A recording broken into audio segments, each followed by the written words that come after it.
morning, everyone. I'm Dr. Abhilash Srivastava. My topic is Arthroscopic Meniscus Fibrin Augmentation with Autologous Fibrin Clot in Indian population.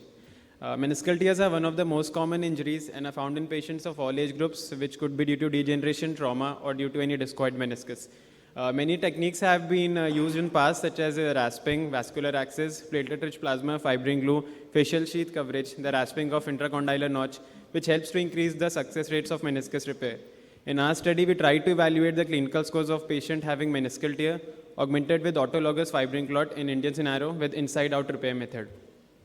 We included all the physically active patient with age limit of 60 years, isolated meniscus tears in the red zone, which included the radial tear, bucket handle tear, as well as the longitudinal tear.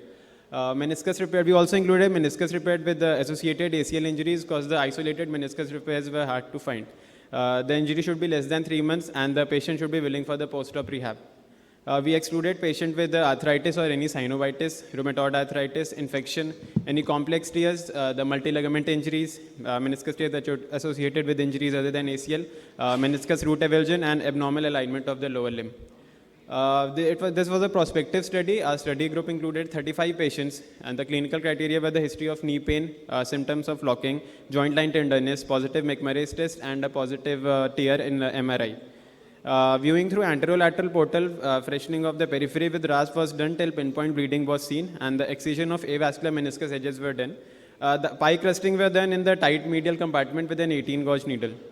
The tear was anatomically reduced and the inside-out sutures were passed through the zone-specific cannula with long flexible needles. 2-0 polyester braided sutures were placed from both superior and inferior surfaces of the torn meniscus to avoid diversion of the meniscal edge, and the color coding of the threads were done with methylene blue to avoid confusion. These are the intro pictures where we prepared the DIN and then we inserted sutures first through the inferior surface and then through the superior surface, and the final repair was done. During the repair of the meniscus, my assistant, he took 60 ml of venous blood from the upper limb and he stirred the blood with the reamer for approximately 15 minutes to get an approximate clot formation. The clot was transferred to a sterile surgical sponge and washed with normal saline. After washing, the clot was sewed with the wet gauze, and with the help of a scalpel, the clot was cut in a shape to fit the tear. A long hemostat was used to introduce the clot through the portal. In order to fit the clot underneath the meniscus and have the best contact with the lesion, the sutures were loosened while the clot was inserted. And to prevent the dislodgement of the clot, the water flow was stopped by the time it was inserted. The knee was flexed to 90 degrees and the sutures were fastened after sliding the knot. These are the process where we collected the blood, we took the clot, and then we inserted it with the help of a hemostat. Post-op rehab included the patient was kept nil weight bearing for 6 weeks, and the early quadriceps and hip strengthening was done, and knee was allowed to flex only from 0 degrees to 90 degrees for the first 2 weeks and then progress thereafter. 6 weeks post-operatively, partial weight bearing was started, which gradually progressed after 8 weeks to full weight bearing. After 6 months, full flexion, squatting, and return to full activities of sports were allowed. Same rehab protocol was applied for both patients who had isolated meniscus as well as meniscus with ACL injury. The results was that out of 35 patients, 5 were lost to follow-up, but out of the remaining 39 had a bucket handle tear, 8 were horizontal tears, 7 were longitudinal, and 6 were radial tears. Clinical criteria of healing were loss of knee pain and locking symptoms, absence of joint line tenderness, and negative McMurray's test, which was observed in 29 out of 30 patients. The mean lysome score improved significantly from 67 to post-operatively to 92 post-operatively in 2 years follow-up. A follow-up MRI was done in all patients at the end of 2 years, which revealed complete healing. All patients improved clinically except one who had a recurrence of knee pain and effusion, and on repeat arthroscopy revealed complex tear, which was debrided in the form of partial meniscectomy.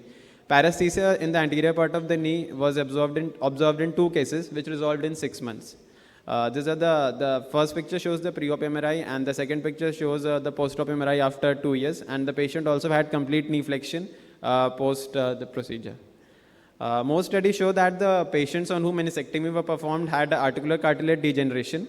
So preservation of meniscal tissue were possible in reviewed patients undergoing meniscal repair in avascular zone with and without ACL repair. So it is beneficial to preserve meniscus, and therefore meniscal repair is cited as preferred treatment of choice over meniscectomy, especially in young active patients. There are different methods, inside out, all inside, outside in. The all inside is used being increasingly used, but inside out is still the most popular. So in our study, we use inside out technique because it is cost effective, and the study where we do is not very rich patients. So the drawbacks were the sample size was small, and also the post-op MRI was not done by much patient. And so completely conclusion. Thank you.